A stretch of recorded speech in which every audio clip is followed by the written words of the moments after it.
Hey everyone, it's Kristen from k.becca, and today I'm going to be testing out some of the American Crafts color pour paint for acrylic pouring. This line includes everything from paint kits like the one I have here to individual paints, pouring medium, stir sticks, mixing cups, measuring cups, foil flakes, pretty much anything you'd need for acrylic pouring. I've been the most curious about the paints, so I picked up one of the pouring paint kits. I have the Galaxy Surge kit, and each of their kits comes with 4-ounce bottles of 4 different paint colors, so you get 16 ounces of paint in total. These paints come pre-mixed with pouring medium, so they're already at a pouring consistency. The kits retail for around $14.99 each, and they're a nice choice if you're someone who has trouble picking colors that go together well for your paintings. The paint kits in individual paints are pricier than mixing your own craft paints with a DIY medium like the glue and water medium that we've been using, but they're very convenient since the mixing is already done for you. You just have to squirt some into a cup and pour. There isn't any silicone oil or additive in the paint to help create cells, so you will have to add that to your paint if you want cells. I've got a 12 by 12 inch stretched canvas here, and if you want to see a step-by-step walkthrough of the basic supplies that I use for my paintings, you can check that out at the link that should be popping up right about now. I'm going to use a dirty pour flip cup technique for this painting, and I have a 9-ounce plastic cup that I'll be using for the paint. I want to give each bottle of paint a good shake to recombine any pouring medium that may have separated from the paint, and then I'll just start layering the paints into the cup. This kit comes with a light purple color, a more magenta purple, a bright blue, and a dark blue. And I like how bright the colors are. I'd say that there's about 8 ounces of paint in the cup when I'm finished layering the colors, and I do have a lot of layers of color in the cup. It's filled to approximately the top marking line that runs around the cup. Okay, I'll flip the cup onto the canvas and let it sit for several seconds so the paint has a chance to run out of the cup and onto the canvas. And then I'll lift the cup and start tilting the canvas around to get the paint moving.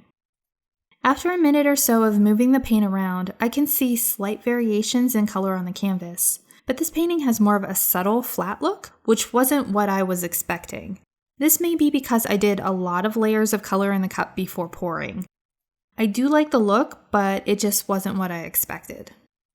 I wasn't able to make a second painting the same day since I don't have enough space for it, but I came back the next day after the first painting was dry, and this time around I'm making a couple of changes.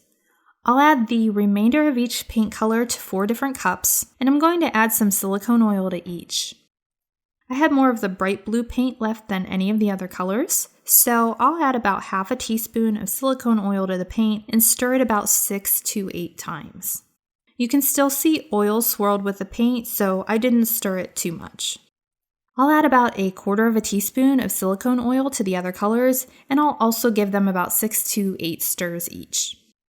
I'll grab an empty cup and start layering the paints into it. This time I'm only making about 2 layers of each color since I created a lot of layers in the last painting, and I think that may have affected the results.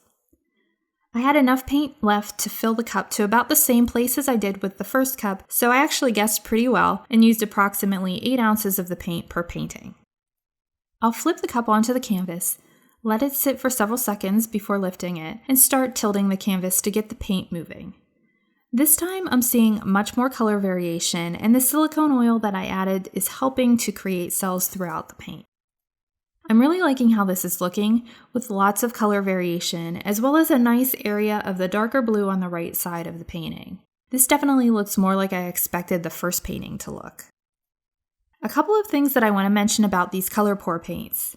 First, I noticed that when these paints are wet, they have a stronger smell than I'm used to with my other craft paints, so keep this in mind if you're sensitive to smells. It's not overpowering or anything like that, but it's more noticeable than the smell of the other brands of craft paint that I've been using. Also, I don't know if you can tell in this photo detail of the first painting after it dried, but this paint has more of an, I want to say, plastic look to it when it dries. It seemed to fill in the texture on the canvas more than the other paints that I've used, and overall had a more plastic type look when it dried. This isn't really good or bad, it's more of a matter of personal preference and how you prefer your paint to look on the canvas. Here's a detail shot of the second painting when it dried.